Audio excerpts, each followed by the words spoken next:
నమస్తే, నా పేరు తేజస్విని. బీసీఎన్ న్యూస్ కి స్వాగతం. ముందుగా ముఖ్యాంశాలు. పోలవరం ప్రాజెక్టు ఎత్తు తగ్గించే ప్రసక్తే లేదు. ప్రాజెక్టును 45.72 మీటర్ల ఎత్తుతో నిర్మించేందుకు కూటమి ప్రభుత్వం కట్టుబడి ఉందన్న మంత్రి నిమ్మల.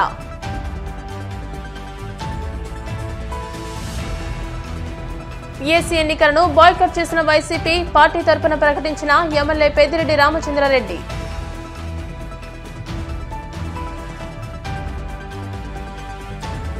ఖరీఫ్ 2024-25 ధాన్యం సేకరణ ప్రక్రియకు సంబంధించిన బ్యాంకు గ్యారంటీలు సకాలంలో సమర్పించాలి.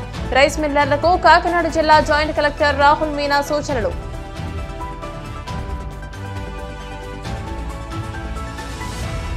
షర్మిలపై అసత్య ప్రచారం చేసేదెవరో ప్రజలందరికీ తెలుసున్న బాలకృష్ణ తప్పుడు ప్రచారాన్ని వారే పట్టించుకోనప్పుడు తానెందుకు పట్టించుకోవాలని వ్యాఖ్యలు.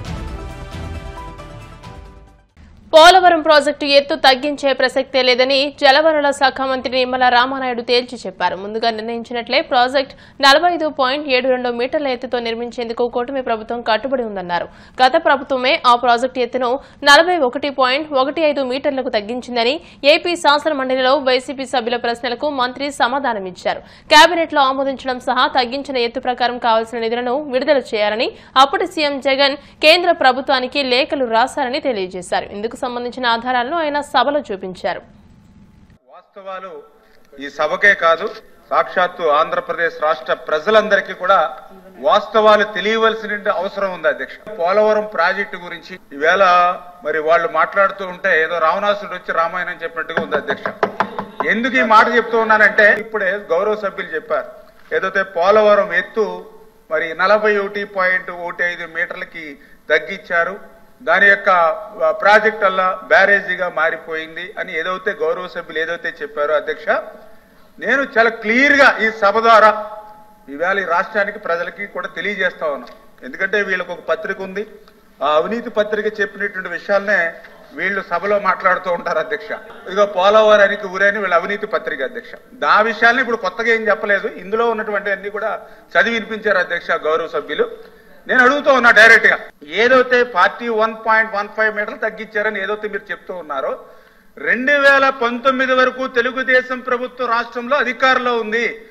2019 మే ఎన్నికల ముందు వరకు ఆంధ్రప్రదేశ్ రాష్ట్రంలో ఎక్కడైనా ఫేజ్ 1 అని గాని ఫేజ్ 2 అని గాని 41.15 మీటర్స్ కి పోలవరం ఎత్తు గాని ఎక్కడైనా మేము రికార్డ్స్ లో గాని లేఖల్లో గాని మినిట్స్ లో గాని ప్రపోజల్స్ లో గాని ఎక్కడైనా ఉంది అంటే చూపించమనండి అధ్యక్ష, చూపించమనండి అధ్యక్ష గౌరవ సభ్యుల్ని. అందుకే నేను చెప్పాను అధ్యక్ష, నేనేమి అబద్ధాలు చెప్పట్లేదు, అసత్యాలు చెప్పట్లేదు, రికార్డే నేను చెప్తున్నాను అధ్యక్ష. ఎందుకంటే నోరుంది కదా అని చెప్పి అవినీతి మాట్లాడి పత్రిక ఉంది కదా అని మాట్లాడితే కాదు అధ్యక్ష. ఎందుకు నేను ఈ మాట చెప్తున్నానంటే రికార్డ్స్ చెప్తున్నాను అధ్యక్ష, నేను డిబేట్ కూడా అవట్లేదు, దయచేసి పర్మిషన్. మేము ఏదైతే 2019 ఫిబ్రవరి 18న టీఏసీ అంటే టెక్నికల్ అడ్వైజరీ కమిటీ చాలా క్లియర్ గా 55,548 కోట్లకు ఆమోదం పొందింది అధ్యక్ష. ఆ రోజు చంద్రబాబు నాయుడు గారు ముఖ్యమంత్రిగా చాలా క్లియర్ గా ఉంది అధ్యక్ష. ఎక్కడ ఇందులో ఫేజ్ 1 అని ఫేజ్ 10 ఉందా అధ్యక్ష? మొత్తం ప్రాజెక్టు వ్యయానికి క్లియర్ గా ఆ రోజు మరి టెక్నికల్ అడ్వైజ్ కమిటీ 55,000 కోట్లకు ఆమోదం పొందింది అధ్యక్ష. అది తెలుగుదేశం ప్రభుత్వ యొక్క ఘనత అధ్యక్ష. నేను చెప్తా ఉన్నాను, ఈ రోజు వైఎస్ఆర్సీపీ ప్రభుత్వం వచ్చిన వెంటనే కాదు మార్చేలేదు, ఫస్ట్ మళ్ళీ మొదటి సంవత్సరం 2 సంవత్సరాలు దాన్నే కంటిన్యూ చేశారు అధ్యక్ష.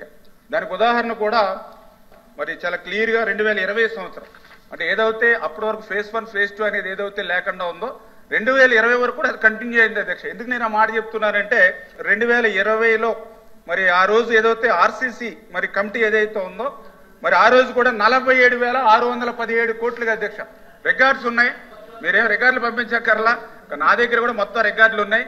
అంటే 2020లో జరిగినటువంటి రివైజ్డ్ కాస్ట్ కమిటీ కూడా గత తెలుగుదేశం ప్రభుత్వం ఇచ్చినటువంటి టీఎస్సీ కమిటీని బేస్ చేసుకుని ఆ రోజు 55,000 కోట్లకి మేము ఇస్తే దాన్ని 47,000 కోట్లకి 725 పాయింట్ తగ్గించారు అధ్యక్ష. అంటే వాళ్ళు ఏంటంటే ఏదైతే రైట్ కెనాల్ 17,500 రైట్ కెనాల్ ఉంటే దాన్ని 11,650కి తగ్గించి, లెఫ్ట్ కెనాల్ ఏదైతే 17,500 ఉంటే దాన్ని 8,122కి తగ్గించి ఆ కాస్ట్ ని ఏదైతే 55,000 కోట్ల నుంచి 47,000 కోట్లకి. అంటే ఇక్కడికి ఫేజ్ 1 ఫేజ్ 2 అనేది 2020 వరకు కూడా లేదు అధ్యక్ష. అదే కాకపోతే ఇక్కడ జరిగిన నష్టం ఏంటంటే కుడి కాలం ఏదైతే ఉందో ఎడమ కాలం ఏదైతే ఉందో దాన్ని సామర్థ్యాన్ని మాత్రం తగ్గిస్తూ ఇచ్చారు అధ్యక్ష. ఇక్కడ వరకు కూడా ఎక్కడ ఫేజ్ 1 ఫేజ్ 2 లేదు. ఎక్కడ ఈ పోలవరం ప్రాజెక్టుకి వీళ్ళు గ్రహణం పట్టించారని అంటే మరి వీళ్ళ అధికారంలోకి వచ్చిన తర్వాత 10/1/2022 అధ్యక్ష. నేను వాళ్ళు ఏదైతే హైట్ చెప్పారో, ఎందుకంటే ఈ రోజు నేను సభ్యులకే కాదు సమాధానం చెప్పేది, ఆంధ్రప్రదేశ్ రాష్ట్ర ప్రజలకి సభ ద్వారా చెప్తున్నాను అధ్యక్ష. ఇందులో నేను ఏదైనా పొరపాటు మాట్లాడినా ఈ డాక్యుమెంట్ ఏదైనా మీ మాదిరిగా ఏదైనా ఫేక్ డాక్యుమెంట్ అయితే నా మీద ఏ విధమైన చర్యలైనా మీరు తీసుకోవచ్చు అధ్యక్ష. చాలా చాలా క్లియర్ గా సార్ ఇది వాళ్ళ గవర్నమెంట్ లో జరిగిన అధ్యక్ష. మీ గవర్నమెంట్ లో ఉన్నటువంటి సంతకాల అధ్యక్ష ఇందులో. ఎందుకంటే నేనేమి గత ప్రభుత్వం మాదిరిగా 1% 6% బుల్లెట్ ఎప్పుడు దిగింది ఇలాంటి మాటలు నేనేం మాట్లాడతలేదు అధ్యక్ష. పోలవరం అంటే నాకేంటో తెలియదు, ఇంకెవరికైతే తెలియదు ఆ మాటలు మాట్లాడతలేదు అధ్యక్ష. నేను మాట్లాడేది వాళ్ళు అడిగిన క్వశ్చన్కి ఆన్సర్ చెప్తున్నాను అధ్యక్ష. రాష్ట్ర చరిత్రలో మునుపెన్నడూ లేని విధంగా ప్రజాపద్దుల కమిటీకి ఎన్నికలు నిర్వహించాల్సి రావడం దురదృష్టకరమని వైసీపీ ఎమ్మెల్యే పెద్దిరెడ్డి రామచంద్రారెడ్డి విమర్శించారు. ఇలాంటి పరిస్థితుల్లో ఎన్నికలను బహిష్కరిస్తున్నట్టు పార్టీ తరపున ఆయన ప్రకటించారు. ఇప్పటి వరకు ప్రతిపక్షానికి పీసీ చైర్మన్ పదవి ఇవ్వడం ఆనవాయితీగా వస్తుందని, కానీ కూటమి ప్రభుత్వం ఆ ఆనవాయితీకి విరుద్ధంగా వ్యవహరిస్తుందని అన్నారు. అందుకే ఈ ఎన్నికలను బాయ్కాట్ చేస్తున్నట్టు తెలియజేశారు. పబ్లిక్ అకౌంట్స్ కమిటీ చైర్మన్ పదవిని అధికారంలో ఉన్న సభ్యులకే ఇవ్వడం అనేది ఇంతవరకు జరగలేదు. 1967 నుంచి కూడా ప్రతిపక్షానికే ఇస్తూ ఉన్నారు. అనేక పార్లమెంట్లో కూడా 1950లో జనవరి 26 ఒక అమెండ్మెంట్ జరిగింది, ఆర్టికల్ 309 బ్రాకెట్లో ఐ అని చెప్పి. ఆ ఆర్టికల్ ప్రకారం కూడా ప్రతిపక్షానికి ఇవ్వాలని వాళ్ళు మార్పు చేసి అనేక మంది కేవలం ప్రతిపక్ష సభ్యుడి హోదా, ప్రతిపక్ష నాయకుడి హోదా లేని పార్టీలకే ఈ పిఎస్సి చైర్మన్ పదవిని ఇస్తా వచ్చారు. బీజేపీకి ఇద్దరు సభ్యులుంటే 1981-82లో శ్రీ సతీష్ అగర్వాల్ అని చెప్పి వారికి ఈ పిఎస్సి చైర్మన్ పదవిని పార్లమెంట్లో ఇవ్వడం జరిగింది. అనేక మంది 20 మంది 30 మంది ఉండే సభ్యులకు కూడా పార్లమెంట్లో ప్రతిపక్ష నాయకుడి హోదా లేని పార్టీలకు కూడా పిఎస్సి చైర్మన్గా అనేక పర్యాయాలు ఇచ్చారు. ఆ విధంగా చేయడం వల్ల పబ్లిక్ అకౌంట్స్ కమిటీ అంటే ఒక రెస్పాన్సిబుల్గా పనిచేస్తుంది. పనిచేసేదే కాకుండా ప్రభుత్వం ఏదైనా చేసే తప్పిదాలన్నీ కూడా ఎత్తి చూపుతుంది అని చెప్పి ఒక ఆనవాయితీగా పెట్టుకున్నారు. ప్రపంచ దేశాలలో డెమోక్రటిక్ కంట్రీస్లో ఎక్కడ కూడా ఏ నియమ నిబంధన పాటించకుండా కేవలం ప్రతిపక్ష సభ్యునికే పబ్లిక్ అకౌంట్స్ కమిటీ చైర్మన్ పదవి ఇవ్వాలని చెప్పి ఇప్పుడు దాకా కొనసాగుతూ ఉంది. మన పక్క దేశాలలో కూడా ఇంక్లూడింగ్ పాకిస్తాన్, ఒక ఆఫ్ఘనిస్తాన్లో మాత్రం తాలిబాన్లు వచ్చిన తర్వాత పిఎస్సిని తీసేయడం జరిగింది. మనం గతంలో అనేక కుంభకోణాలన్నీ కూడా వెలికి తీసిందంతా కూడా పిఎస్సి కమిటీనే అని చెప్పి ఉదాహరణ కొన్ని చెప్తా ఉన్నాను. ఈ విధంగా ఒక రెస్పాన్సిబిలిటీ తీసుకొని ప్రభుత్వంలో ఏది కూడా నిధుల దుర్వినియోగము లేకపోతే ఇతరత్ర అవినీతి కార్యక్రమాలు జరగకుండా ఒక వాచ్ డాగ్గా పనిచేస్తూ ఉంది. మరి ఇలాంటివి మన రాష్ట్రంలో తీసుకుంటే కంబైన్డ్ స్టేట్లో 1994లో కాంగ్రెస్ పార్టీకి ప్రతిపక్ష హోదా లేకపోయినా కూడా ఆ రోజు కూడా పిఎస్సి చైర్మన్ పదవి అప్పుడు శాసనసభ్యురాలుగా ఉన్న గీతారెడ్డికి ఇవ్వడం జరిగింది. మాకు 151 సభ్యులు ఉంటే అప్పుడు కూడా మాకు అధికార బలం ఉన్నా కూడా మేము తీసుకోకుండా ఏదైతే 1967 నుంచి ఈ ఆనవాయితీగా వస్తూ ఉందో ఆ ఆనవాయితీ ప్రకారం మేము ఆ రోజు పైవల కేశవ్ గారిని నియమించడం జరిగింది యునానిమస్గా.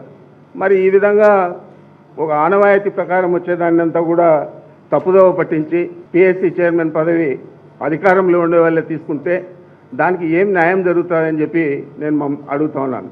అంచేతే డెమోక్రసీ మీద నమ్మకం ఉంది, ప్రజాస్వామ్య వ్యవస్థల మీద నమ్మకం ఉంది మాకు వైఎస్ఆర్ కాంగ్రెస్ పార్టీకి, మా నాయకుడు జగన్మోహన్ రెడ్డి గారికి. మరి జగన్మోహన్ రెడ్డి గారు ప్రతిపక్ష నాయకుడి హోదా అడిగితే కూడా ఇచ్చే పరిస్థితి లేకుండా ఉంది ఈ ప్రభుత్వం.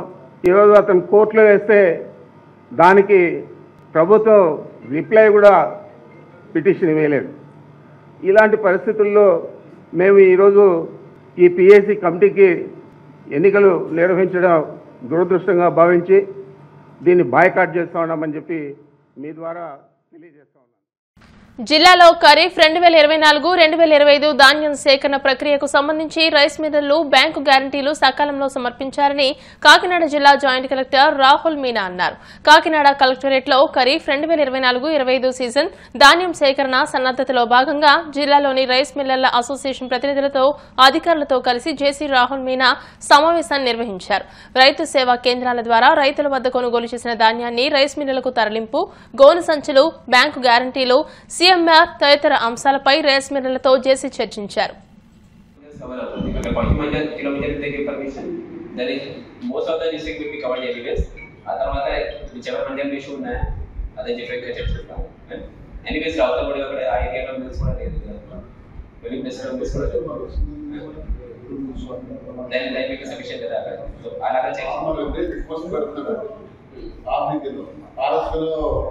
రిక్వెస్ట్ పెట్టిన తర్వాత వాళ్ళ ఒక ఈచ్ ఫార్మర్కి నాకు సో ఏంటంటే ఆ బిడ్డ ఉంటే టైప్ చేస్తారు, ఆ ఫార్మర్ పోటీ చేస్తున్నారు. మళ్ళీ ఫార్మర్ వెళ్ళిన తర్వాత రిక్వెస్ట్ పెట్టి అది తయారు చేయడానికి టైం తీసుకుంటారు. వాళ్ళు మళ్ళీ అక్కడ చేసిన తర్వాత కూడా ఫర్దర్గా మళ్ళీ అసెంబ్లీ సమావేశాలకు హాజరయ్యేందుకు టీడీపీ ఎమ్మెల్యే నందమూరి బాలకృష్ణ గన్నవరం విమానాశ్రయానికి చేరుకున్నారు. ఆ సమయంలో మీడియాతో మాట్లాడిన ఆయన ఏపీ పీసీసీ అధ్యక్షురాలు వైఎస్ షర్మిలపై తప్పుడు ప్రచారం చేసేదెవరో ప్రజలందరికీ తెలుసన్నారు. ఈ తప్పుడు ప్రచారాన్ని వారే పట్టించుకోనప్పుడు తాను ఎందుకు పట్టించుకోవాలంటూ ఆసక్తికర వ్యాఖ్యలు చేశారు. పోటీలో పెట్టి వాళ్ళు తిన్నారు. ఒక్కరు వచ్చి వస్తారు పాప, వాళ్ళ స్వార్థంలో వస్తారు లోపలికి. అయినా ఎంత వృధా ప్రయాస, ఇవాడు కూడా రాకుండా ఉంటే బాగుంటుంది. అంటే వాళ్ళు పట్టించుకోనప్పుడు నేను పట్టించుకోలే. నెల్లూరు జిల్లా విడవలూరు మండలం పార్లపల్లి గిరిజన కాలనీని కలెక్టర్ ఆనంద్ సందర్శించారు. ఈ సందర్భంగా స్థానికులు ఎదుర్కొంటున్న సమస్యలను అడిగి తెలుసుకున్నారు. అనంతరం కొడవలూరు మండలం నార్త్ రాజుపాలెం వినాయక గిరిజన కాలనీలోని గిరిజనులతో మాట్లాడారు. వారి సమస్యలకు కూడా పరిష్కారం చూపుతామన్నారు.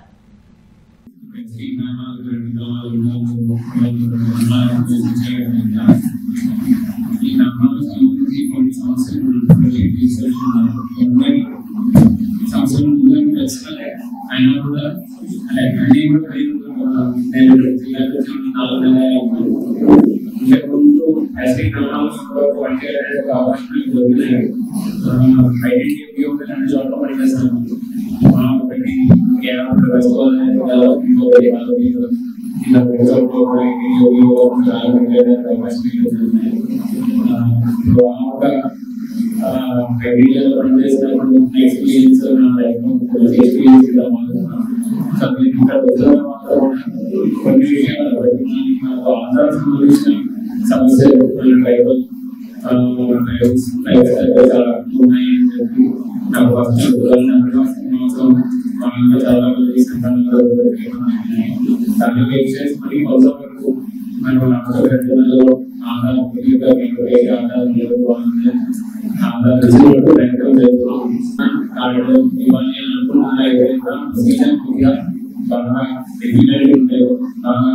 చాలా నయపడిన ప్రొసీజర్ కాబట్టి సుమారుగా 200 మంది మాత్రమే మిగిలిన 2 గ్రామాలు 2 చోట్ల